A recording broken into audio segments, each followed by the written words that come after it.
Time బులెటిన్లో ముందుగా ఇప్పటివరకున్న 6 big breaking చూద్దాం.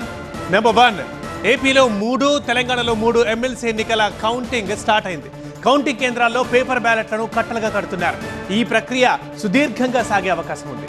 కౌంటింగ్ కేంద్రాల దగ్గర కట్టుదిట్టమైన సెక్యూరిటీ ఏర్పాటు చేశారు. Second breaking, Telangana CM Revanth Reddy కాసేపట్లో ఢిల్లీకి వెళ్తారు. కేంద్ర మంత్రుల్ని కలిసి నిధులు, ప్రాజెక్టులపై చర్చిస్తారు. అలాగే ఎమ్మెల్యే కోట, ఎమ్మెల్సీ ఎన్నికల అభ్యర్థులపై ఏఐసీసీ నేతలతో చర్చించే అవకాశం ఉంది. థర్డ్ బ్రేకింగ్, ప్రశ్నోత్తరాల సమయంతో ఏపీ అసెంబ్లీ సమావేశాలు ప్రారంభమయ్యాయి. బడ్జెట్ పద్దులపై చర్చను ఇవాళ చేపడతారు.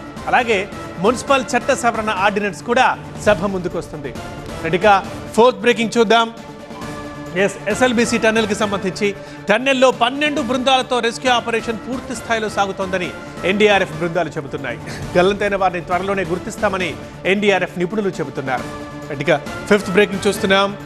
హర్యానాకు చెందిన కాంగ్రెస్ నేత హిమానీ నర్వాల్ హత్య కేసులో ఒక నిందితుడిని ఢిల్లీలో అరెస్ట్ చేశారు. హిమానీ అంత్యక్రియలు ఇవాళ నిర్వహిస్తామని ఆమె కుటుంబ సభ్యులు చెప్తున్నారు. సిక్స్త్ అండ్ ఫైనల్ బ్రేకింగ్, ఆస్కార్కి సంబంధించి లాస్ ఏంజల్స్ లో ఘనంగా ఆస్కార్ అవార్డుల కార్యక్రమం జరుగుతోంది.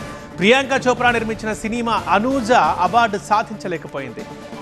బెస్ట్ లైవ్ యాక్షన్ షార్ట్ కేటగిరీలో డచ్ సినిమా ఐఎమ్ నాట్ ఎ రోబో దీనికి ఆస్కార్ పురస్కారం వరించింది. ఇవి ఇప్పటివరకున్న 6 బిగ్ బ్రేక్.